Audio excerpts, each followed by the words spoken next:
Good morning, students. Today we are going to talk about epidemiology of chikungunya fever. Chikungunya is a very common viral infection. So today we are going to learn about what is chikungunya, what are the epidemiological factors, clinical feature, diagnosis, treatment, prevention and control, and role of homeopathy. So first we will see what is chikungunya. Introduction.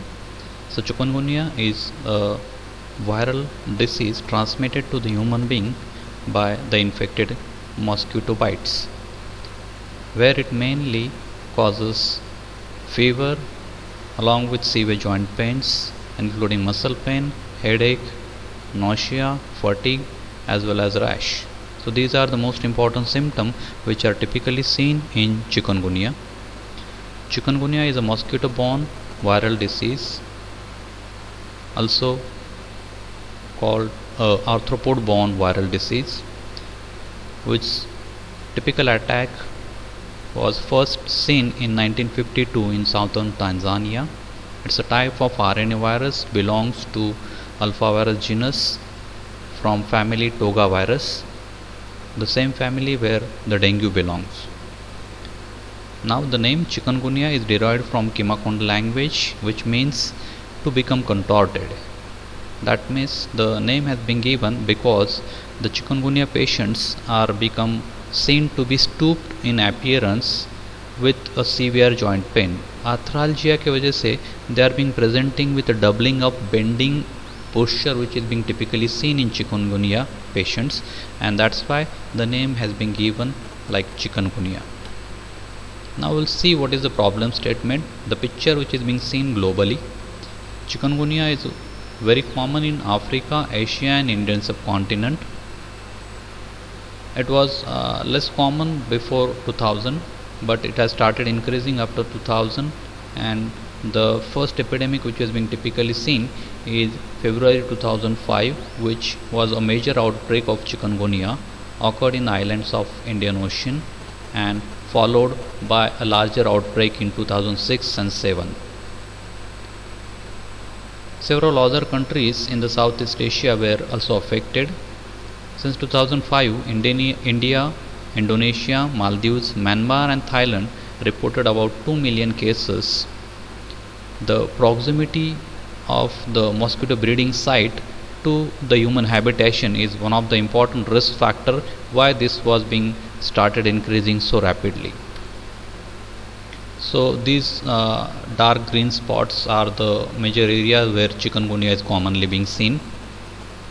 One of the most important is in 1965, around 45 years back, that outbreak of chikungunya is being seen in a Chennai city, where around 3 lakh cases were reported during that time. Now we'll go to the epidemiological factors. First, agent factor. Chikungunya virus is also called as chick virus. The virus is being transmitted to human by the bites of infected female mosquitoes. Most commonly the mosquitoes which are being transmitting, that is Aedes aegypti and Aedes albopictus. These two species which can also transmit other mosquito-borne diseases like dengue. These mosquitoes can be found biting throughout the daylight, that is the speciality. So daylight biting is one of the important. Within that daylight they are usually biting time is early morning and the late afternoon, and both these species are found biting outdoors, while sometimes Aedes aegypti can also readily feed indoors also. After the bite of an infected mosquito, onset of illness occurs between 4 to 8 days, can be ranged from 2 to 12 days. These are the 3 common mosquito types which are being causing mosquito-borne diseases to the human beings. There are other types also, more than 84 species which are being there. First we'll see about these 3. Aedes aegypti, also called as yellow fever mosquito, which are breeding primarily in and around the humans, and as there is short distance flying capacity, maximum up to 200 yards, and they can carry the diseases like dengue, yellow fever, chikungunya and Zika. Aedes albopictus, also called as Asian tiger, as you are being seen in the image, Asian tiger mosquito, having white spots on his body. They can carry chikungunya, dengue and Zika like infections. Second, Anopheles mosquito. Most of these Anopheles mosquito having a good flight range, approximately about 1 mile, while some Anopheles mosquitoes can go a longer distance also, like Anopheles sorophora, which can go about 5 miles distance. These are known to cause malaria infection in the humans, acute as well as chronic form. While the Culex, most members of Culex species do not drink blood of human, they usually feed on blood of birds. But sometimes they found to carry certain types of infections and biting human also, causing inflammation of brain called encephalitis, and can also be responsible for causing West Nile viral infection. Now we'll go back to the incubation period. The incubation period for the chikungunya fever is typically between 3 to 7 days, can be ranged from 2 to 12 days. All the infected individuals does not show the symptoms. The serosurvey has shown that about 25% infected persons are become asymptomatic. The Aedes mosquito bites, infected mosquito bites the human being and transmit the infection to the blood. Then the manifestation appears within 4 to 12 days. Now, modes of transmission: through mosquito bites of Aedes, sometimes even Culex, and rarely Mensonia. Chikungunya virus is transmitted rarely from mother to the newborn around the time of birth, but it is not being transmitted through a way of breastfeeding. That's why encouragement of breastfeeding is being done even with the chikungunya infection. Rarely the mother child has been seen. Sometimes rare through the infected blood, which is being seen in the laboratory, that infection is being able to transmit through blood transfusion, but no reported cases are till date seen. Host factor: age. It occurs at all age group, but it is more commonly seen in adults who are usually outdoor activity. Sex: it is more common in males, as males are more commonly going outdoor activity. Immunity: cell-mediated immunity plays an important role, and especially the weak people who suffers with a complication. Now we'll see what exactly happens when the Aedes mosquito bites and transmit the virus, chick virus, to the human being. So after bite of this Aedes mosquito, it reaches to the skin, causing local replication, resulting into the presentation of rash. It can even affect the microvessels, causing dissemination of virus and affecting the monocytes. Then from the skin, local replication is being followed by draining into the lymph nodes, goes into the blood circulation, activating the cytokine and leukocytes, leading to the lymphadenopathy, enlargement of spleen through monocyte infiltration. It can even affect the liver, causing apoptosis of hepatocyte cell, infecting the Kupffer as well as endothelial cell, resulting into the presentation of hepatitis. It affects the muscles and joints, causing severe myalgia, arthralgia, and inflammation of joints as arthritis through cell infiltration and cytokine productions. It can even affect the peripheral nerves and resulting into the GBS, Guillain-Barré syndrome, type of flaccid paralysis. It can affect the blood-brain barrier, causing choroid plexus infection. When through the CSF, it is affecting central nervous system, presenting with the encephalitis. So that is the pathophysiology of chikungunya. Now we will go to the clinical features.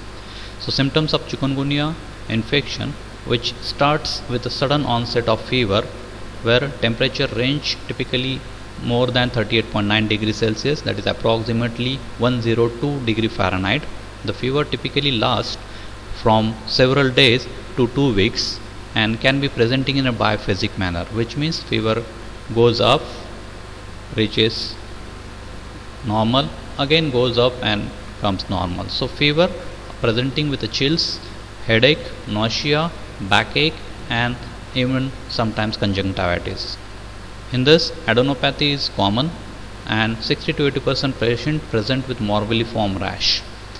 In some patients, you can see even purpura on the limbs. Cutaneous eruptions are having habit of recurring every 3 to 7 days. Other symptoms include coffee ground vomiting, sometimes epistaxis, and rarely pitagy. Shortly after the onset of fever, the majority of infected persons develop severe and often debilitating polyarthralgia.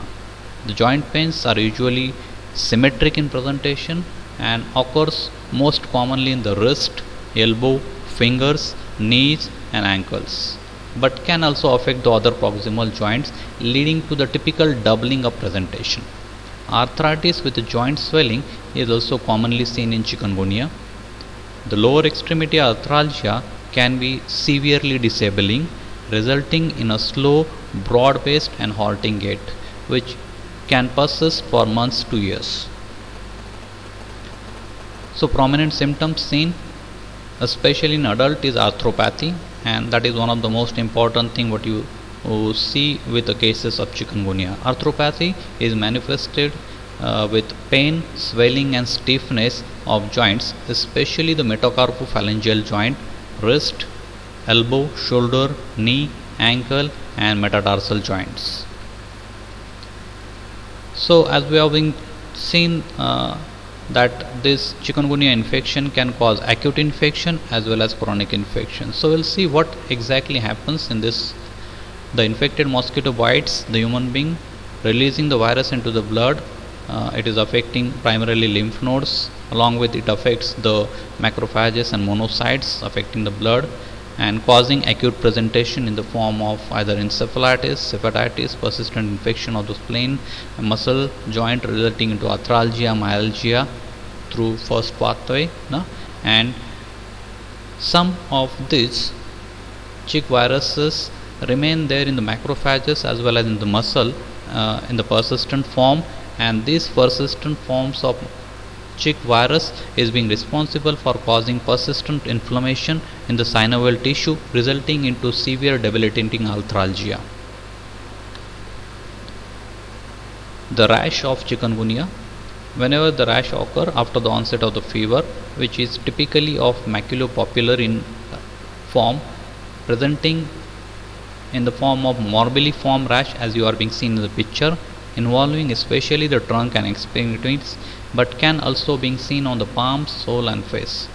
Other skin lesion recognized during the recent outbreak includes vesiculobulbous lesions with disformation, aphthous-like ulcers and vasculitic lesions. Symptoms include headache, fatigue, nausea, vomiting, conjunctivitis and myalgia. On blood investigation, the abnormalities which are commonly seen is leukopenia, thrombocytopenia like what you see in dengue, along with hypocalcemia and mild to moderate increase in the liver function test. The disease shares some clinical signs with the dengue, Zika and other, and can be misdiagnosed in areas where they are being common. The complications which occurs in the dengue, chikungunya. During early epidemic, the rare but serious complications of disease were presented, including myocarditis, meningoencephalitis and sometimes hemorrhage. In recent epidemics, some new complications are being seen, like neuroinvasive complications like Guillain-Barré syndrome with acute flaccid paralysis, different types of palsies and uveitis and retinitis. Chronic phase of chikungunya. Following acute phase of illness, some patients develop the prolonged symptoms lasting several weeks to months, including fatigue, incapacitating joint pains and tenosynovitis, along with edematous polyarthritis of the digits. Out of this, 64% of the patients with chikungunya fever reported with joint stiffness and or pain, which is lasting more than a year after the initial infection, while 12% of patients have reported pains or joint stiffness lasting for up to 3 to 5 years also. Most of the patients recover fully, but in some cases joint pain can persist for months to years. Now we'll see the difference between chikungunya and dengue. First, fever. Fever is common in both chikungunya as well as in dengue. Second, rash. Rash is in chikungunya seen from first 4 days, while in dengue it is being seen after 4 days to up to the 1 week. In chikungunya there is a rare presentation of retroorbital pain, while in dengue retroorbital pains are very common and classical. Arthralgia is constant in chikungunya while rare in a dengue. Myalgia is very common in both chikungunya as well as in dengue. Arthritis is very common in chikungunya along with edematous swelling presentation, while it is absent in the dengue. Tenosynovitis is very common in chikungunya while it is absent in dengue. Hypotension is sometimes possible in chikungunya but very common in dengue. Minor bleeding are rare in chikungunya but common in dengue. Thrombocytopenia is of early and mild in nature in chikungunya while it is delayed and moderate to severe in dengue. Now diagnosis of chikungunya.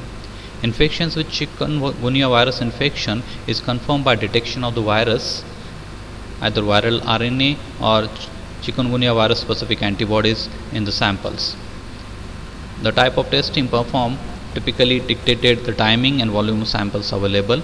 Most commonly used test today is RT-PCR, reverse transcriptase polymerase chain reaction, with the advanced results where we can easily find out the viral RNA.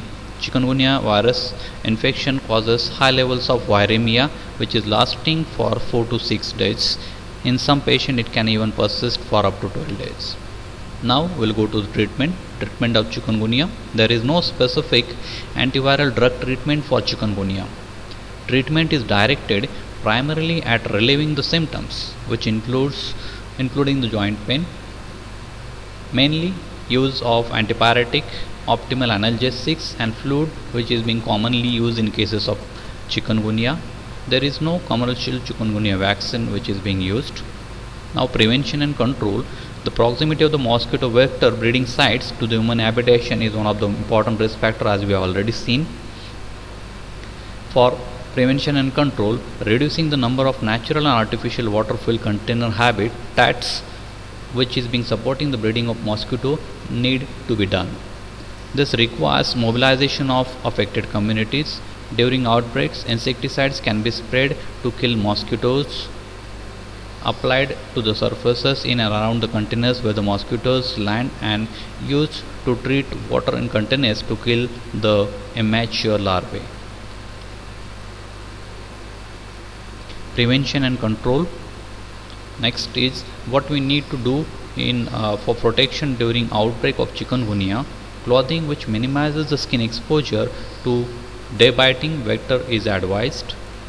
Repellents can be applied to the exposed skin or to the clothing in a strict accordance with the product level instructions. Repellent should be contain DEET, diethyl methylbenzamide, one of the important constituent.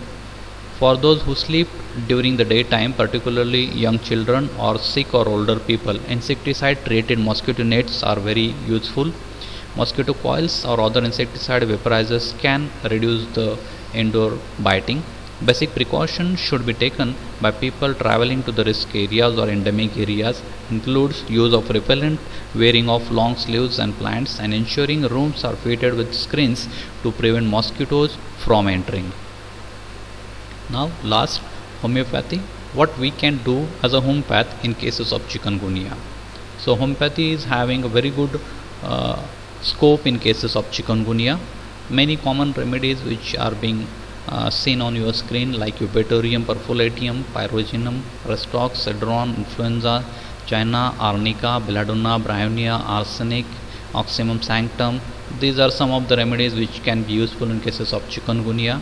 You can even in epidemic, you can even go for genus epidemicus, one of them which is being seen to be Similimum. And the most important, as a homeopath, we always go for totality of symptom, which is suiting to our law of Similimum. So we need to select a remedy which is fitting to the totality. and that's all. Thank you.